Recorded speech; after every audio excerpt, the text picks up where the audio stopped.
नमस्कार किसान भाइयों, खराब मौसम हो या फसल पे कोई डिसीज अटैक हो या फिर हो इंसेक्ट अटैक, ऐसी हालत में हमें सबसे ज़्यादा परेशानी होती है कि फलों की साइज़ यह सब बातें ध्यान में रखकर कैसे बढ़ाएं।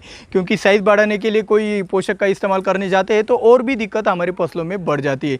तो ऐसी परिस्थितियों में हमें कैसे मार्ग निकालना चाहिए, साथ में साफ मौसम में भी हमें फलों की साइज़ कैसी बढ़ानी चाहिए, इसके बारे में आज के वीडियो में आपको हम गहराई में बताने वाले हैं। तो बने रहे हमारे साथ अंत तक।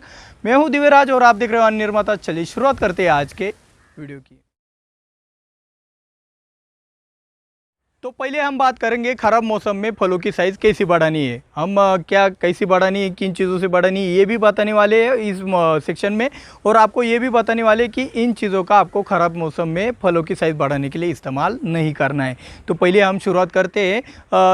अगर आपका ख़राब मौसम हो, डिसीज़ हो या फिर इंसेक्ट प्रेशर हो, तब आपको सिलिकॉन से शुरुआत करनी चाहिए। देखो भाई, सिलिकॉन दोनों तीनों चीज़ों में बहुत ही बढ़िया काम करता है।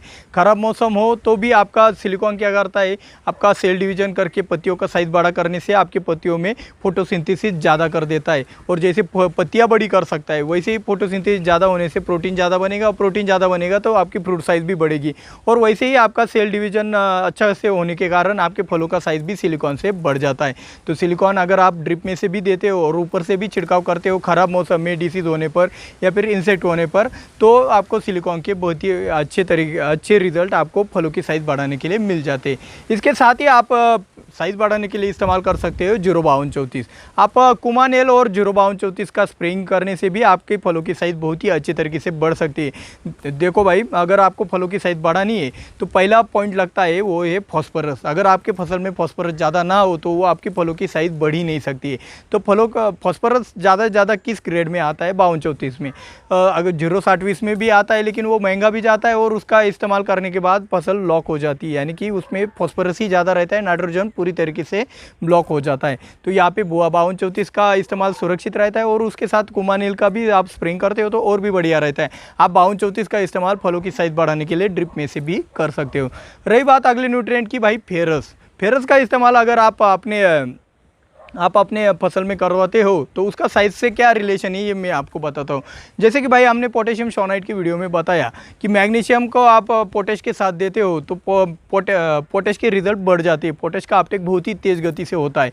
तो वैसे ही अगर आपके फसल में फॉस्फोरस पहले से ही एक्सिस हो या फिर ज़्यादा हो, ऐसे में आपको आपने अगर फेरस का एप्लीकेशन कर दिया तो फॉस्फोरस के रिजल्ट और भी ज़्यादा फसल में दिखाई देते हैं। तो ये फ़ायदा आपको फेरस देने पर होता है। आप फेरस सल्फेट का स्प्रेइंग भी करवा सकते हो और ड्रिप में भी आप या ज़मीन में से भी फेरस का इस्तेमाल, चिलेटेड हो या फिर एडा फेरस हो या फिर आप सल्फेट फॉर्म में इसका इस्तेमाल बेझिझक कर सकते हो। रही बात और अगले न्यूट्रिएंट की, तो भाई बोरान आपको देना ही देना पड़ेगा आपके फसल में। तो बोरान क्या है? जैसे कि आपका बोरान सेल डिवीजन में बहुत ही कारगर होता है और सेल डिवीजन के लिए बोरान ज़रूरी होता है। तो देखो भाई, हमारे भारत के ज़मीन में बोरान की कमी है, तो आपको बोरान तो कम से कम 1 kg आपको एक फसल के लिए 2 महीने के लिए आपको देना ही पड़ेगा। कम से कम 2 महीने के पीछे आपको 1 kg बोरान तो देना ही पड़ेगा, क्योंकि हमारे भारत के ज़मीनों में बोरान की डेफिशिएंसी दिखाई देती है। और उसके बाद बोरान का जो जोड़ीदार आता है, यानी कि जो मित्र आता है, वो है कैल्शियम।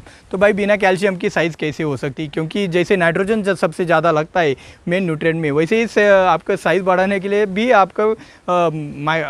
आपके सेकेंडरी न्यूट्रिएंट में कैल्शियम ज़्यादा लगता है। तो भाई कैल्शियम देते वक्त आप ये बात ध्यान में रखिएगा कि भाई आपको नाइट्रेट फॉर्मुलेशन में ख़राब मौसम में डिसीज अटैक होने पर या फिर इंसेक्ट अटैक होने पर आपको कैल्शियम नाइट्रेट का इस्तेमाल नहीं करना है। यहाँ पे आप अलग तरह के कैल्शियम इस्तेमाल कर सकते हो। चिलेटेड कैल्शियम का इस्तेमाल कर सकते हो, जो हमने खाने वाला चूना बताया था आपको ख़राब मौसम में, वो भी आपका एक तरीके से फलों की साइज़ बढ़ाने का भी काम करता है। आप ड्रिप में से कोई और कैल्शियम, यानी कि आप चिलेटेड कैल्शियम का भी आप ड्रिप एप्लीकेशन कर सकते हैं। ख़राब मौसम में आपको नाइट्रेट फॉर्मुलेशन इस्तेमाल नहीं करना है, इतना ही याद रखिएगा। और हमने एक वीडियो सस्ते वाले कैल्शियम के ऊपर भी बनाया है, कैल्शियम क्लोराइड के ऊपर, वो वाला वीडियो देख लीजिएगा। वो भी कैल्शियम क्लोराइड का इस्तेमाल करने से फ़ायदा होता है भाई, क्योंकि कैल्शियम क्लोराइड जब आप पानी में डालते हो तो पानी में डालने के बाद क्या होता है, उसका जो ऑयल पदार्थ होता है वो पानी के ऊपर तैरता है। तो इससे बात पता चलती है कि भाई इसमें ऑयल बेस है। और ऑयल बेस अगर आपके डिसीज प्रेशर में या फिर इंसेक्ट प्रेशर में या ख़राब मौसम में जाता है कोई भी प्रोडक्ट, प्रोडक्ट, क्वांटाप हो, कैराथिन हो, तो ऐसा आपको इसका फ़ायदा ही मिलता है ऑयल बेस होने का। तो ये कैल्शियम क्लोराइड भी आप साइज़ बढ़ाने के लिए भी इस्तेमाल कर सकते हो, आपके फलों को चमक लाने के लिए भी इस्तेमाल कर सकते हो और साइज़ बढ़ाने के लिए भी इस्तेमाल कर सकते हो। इससे तीनों फ़ायदे आपको मिल जाएंगे।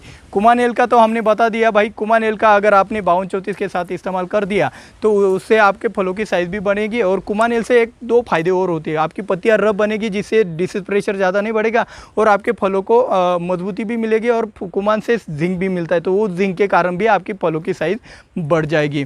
और रही बात अगला हम इस्तेमाल करेंगे गुड़ का इस्तेमाल करेंगे। गुड़ का आप स्प्रेइंग करते हो ट्राइकोडर्मा और गुड़ का, तो उससे आपका डिसीज प्रेशर भी कम हो जाएगा और गुड़ में जो न्यूट्रिएंट आते उससे भी आपके फलों की साइज़ बहुत ही बढ़िया तरीके से बढ़ सकती है। गुड़ का आप ऐसे ख़राब मौसम में ज़्यादा से ज़्यादा ज़मीन में से इस्तेमाल करते हो तो और भी अच्छी बात हो जाती है, क्योंकि गुड़ से जो आपके वाइट रूट है वो और ज़्यादा बढ़ने से क्या होता है कि आपके फलों की साइज़ अपने आप बढ़ जाती है। आपको पता है भाई, साइज़ बढ़ाना है तो रूट्स को डेवलप करना पड़ेगा, तो ऐसे ही आपको रूट्स डेवलप करने के लिए फुलिक एसिड भी मददगार होता है। जैसे कि ह्यूमिक एसिड है, वैसे फुलिक एसिड का भी आप इस्तेमाल करते हो तो आपके जड़ों का विकास जल्द से जल्द हो जाएगा। जड़ों में जो साइटोकाइनिन बनता है तो वो साइटोकाइनिन आपको फलों का विकास करने के लिए बहुत ही कारगर साबित होता है। और अंत में आता है मैग्नीशियम। मैग्नीशियम अगर आपको अंत में हो या फिर मैच्योरिटी के स्टेज के अगल बगल में हो तभी आपको इस्तेमाल करना है, तो उससे क्या होगा, आपकी पत्तियाँ ज़्यादा हरी भरी होगी और ज़्यादा प्रोटीन तैयार होने से आपके फलों का विकास भी बहुत ही अच्छे तरीके से हो जाएगा। जहाँ पे मैग्नीशियम की डेफिशिएंसी वहाँ पे मैग्नीशियम ज़रूर दीजिएगा। अगर मैग्नीशियम की डेफिशिएंसी हुई तो आपके फलों का विकास नहीं हो सकता है। यहाँ पे हमने क्या बात बताया आपको, ये बातें आपको करनी है। अभी हमें ऐसे ख़राब मौसम में या डिसीज प्रेशर होने पर या फिर इंसेक्ट प्रेशर होने पर हमें क्या नहीं करना है ये आपको बताता हूँ। तो भाई, ये इंसेक्ट प्रेशर या फिर डिसीज प्रेशर या ख़राब मौसम में आपको नाइट्रेट नाइट्रोजन का या फिर किसी भी अमाइड अमोनिकल नाइट्रोजन का इस्तेमाल ज़्यादा से ज़्यादा नहीं करना है। इससे क्या होगा, आप फंस जाओगे भाई। अभी आप कुछ लोग कहेंगे कि भाई नाइट्रोजन का और फलों का विकास का क्या संबंध है। भाई थोड़ा बहुत संबंध आता है, आपको ये किसी और वीडियो में मैं बताऊंगा कि भाई नाइट्रोजन का और फलों का विकास का क्या संबंध आता है। भाई नाइट्रोजन सबसे ज़्यादा लगता है फसल में। और रही बात एमिनो एसिड की, तो भाई एमिनो एसिड तो हम ज़्यादा इस्तेमाल करते हैं। बहुत से कंपनियों के प्रोडक्ट आते हैं जिसमें एमिनो एसिड कॉमन होता है, क्योंकि भाई फलों की साइज़ बढ़ाने के लिए एमिनो एसिड सबसे कारगर दवा है। लेकिन ये अगर आपने डिसीज प्रेशर होते हुए या फिर ख़राब मौसम में डाल दिया तो आपके फसल के ऊपर 100% चांसेस बढ़ जाते हैं कि आपके फसल पे कोई डिसीज़ आ जाए। तो अगर मौसम खुला हो तो ही आप एमिनो एसिड का इस्तेमाल करें। ख़राब मौसम में, मौसम ख़राब हो तो एमिनो एसिड का इस्तेमाल ना ही करें तो अच्छा है। और अमीनो बेस्ड प्रोडक्ट का इस्तेमाल भी ख़राब मौसम में ना ही करें तो आपके लिए अच्छा रहेगा फलों की साइज़ बढ़ाने के लिए। फलों की साइज़ बढ़ाने के लिए एक और कारगर दवा है जिब्रेलिक एसिड। तो जिब्रेलिक एसिड के वीडियो में हमने बताया कि ये सीड को छोटा कर देता है। अगर आपने वो वाला वीडियो नहीं देखा है तो ऊपर आई बटन में हमने लिंक दी है, वो वाला वीडियो देख सकते हैं। तो जिब्रेलिक एसिड सीड तो छोटा कर देता है और लेकिन वो फलों की साइज़ और भी ज़्यादा बढ़ा देता है, इलोंगेशन करता है। लेकिन एमिनो एसिड से खतरनाक है जिब्रेलिक एसिड। अगर आप खराब मौसम में जिब्रेलिक एसिड का स्प्रेइंग करते हो तो 100% चांसेस बढ़ जाते हैं कि आपके फसल में डाउनी मिल्ड्यू जैसे खतरनाक फंगस की अटैक होने की संभावना ज़्यादा बढ़ जाती है। इसके बाद आता है होमोब्रासिनोलाइड, जिसे हम गोदरेज डबल कहते हैं। गोदरेज डबल भी इतना ज़्यादा आपको दिक्कत नहीं लाएगा, लेकिन थोड़ी बहुत दिक्कत लाने की संभावना बढ़ जाती है। और उसके बाद सबसे ज़्यादा दिक्कत लाता है आपका सीवीड। सीवीड भी आपके जिब्रेलिक एसिड और अमीनो एसिड की तरह ही खतरनाक साबित होता है खराब मौसम में। तो खराब मौसम में ये जो बातें हमने बाद में बताई, इनका इस्तेमाल अगर आपको करना ही करना है तो उसके साथ अगर आप पत्तियों को रब करने वाला सिस्टम या फिर फलों को रब करने वाला जो न्यूट्रिएंट हमने जो बताया है उसका इस्तेमाल करोगे तो आपको फलों की साइज़ के साथ साथ एक सेफ साइड जाओगे कि आपके फसल के ऊपर कोई डिसीज नहीं आएगा और आपके फलों की साइज़ भी और अच्छी तरीके से बढ़ जाएगी। तो दोस्तों, अभी हम जानते हैं कि मौसम साफ़ हो तो हमें साइज़ बढ़ाने के लिए क्या क्या इस्तेमाल करना चाहिए। तो भाई आप सभी का इस्तेमाल कर सकते हो, लेकिन फिर भी मैं आपको एक रिवीजन करा देता हूँ। आप अमीनो एसिड का साइज़ के लिए ज़्यादा से ज़्यादा इस्तेमाल साफ मौसम में कर सकते हो। जब आपका मौसम साफ़ हो, कोई डिसीज प्रेशर ना हो, तब आप इसका अमीनो एसिड का बिंदास आपके फलों के लिए साइज़ बढ़ाने के लिए इस्तेमाल कर सकते हो। सीविड का भी आप जितना चाहो उतना इस्तेमाल अच्छे तरीके से कर सकते हो अपने फसल में साइज़ बढ़ाने के लिए, फलों की साइज़ बढ़ाने के लिए। फुलिक एसिड का का भी आप ख़राब मौसम में भी इस्तेमाल करते हो, अच्छे मौसम में भी इस्तेमाल करते हो जड़ों से, तो भी अच्छी बात होती है। फोलिक एसिड का एक और बात बताता हूँ कि फोलिक एसिड का कुछ लोग क्या करते हैं, जो स्प्रेइंग फॉलियर एप्लीकेशन जो स्प्रेइंग के लिए रिकमेंडेड आपका फोलिक एसिड आता है, कुछ लोग फॉलिक एसिड कहते हैं, तो ये दोनों अलग अलग है। इसके बारे में अगर आपको वीडियो चाहिए तो वो भी मिल जाएगा, लेकिन उसके लिए 10,000 लाइक इस वीडियो पे होने चाहिए। ये हमारा टारगेट आज का सेट हो गया। तो फॉलिक एसिड का डिस्टेंस तो मैं बता दूंगा अलग वीडियो में, लेकिन दोनों का कार्य बताता हूँ।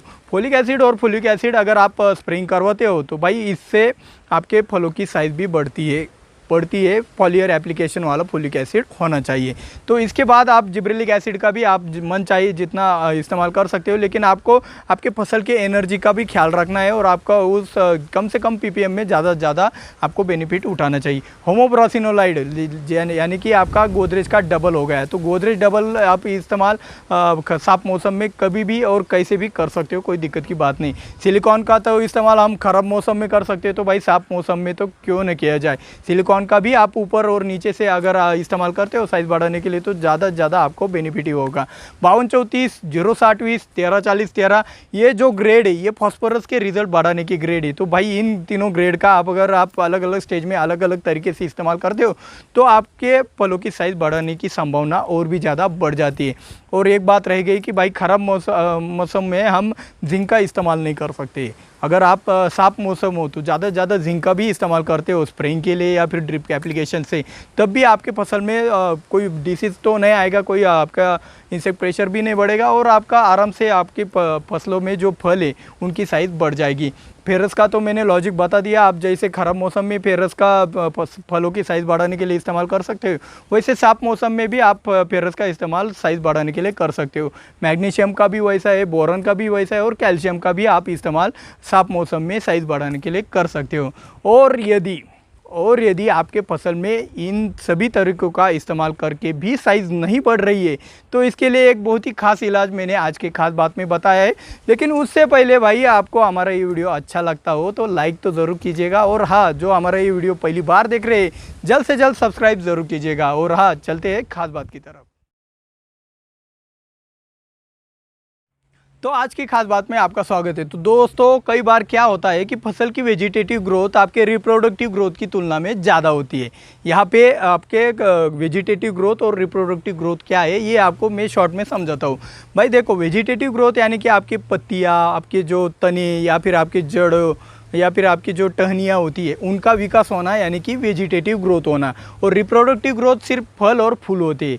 ये दोनों का रेशो होता है, आपके पत्तियों बढ़ने का रेशो, आपके रूट्स बढ़ने का रेशो, और आपका एक दूसरी तरफ आपका फल और फूल बढ़ने का रेशो। अगर ये रेशो पत्तियाँ बढ़ने का ज़्यादा होता है तो इसके तरफ कम एनर्जी जाती है फसल की। अगर ये रेशो ज़्यादा होता है तो आपकी फलों की साइज़ या आपकी फूलों की साइज़ बहुत ही ज़्यादा तेज़ गति से बढ़ने लगती है।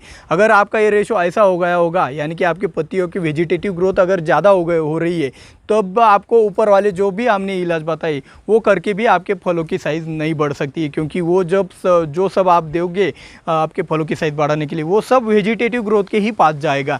तो वेजिटेटिव ग्रोथ को कम करने के लिए और रिप्रोडक्टिव ग्रोथ को आगे बढ़ाने के लिए आपको लियोसिन का इस्तेमाल करना पड़ेगा। और ये लियोसिन रिप्रोडक्टिव ग्रोथ को कैसे बढ़ाता है या फिर उसके रेशो को कैसे मेंटेन करता है, ये सब जानने के लिए आपको लियोसिन का वीडियो यहाँ पे क्लिक करके देखना पड़ेगा। तो मिलते हैं अगले वीडियो में। जय जवान जय किसान।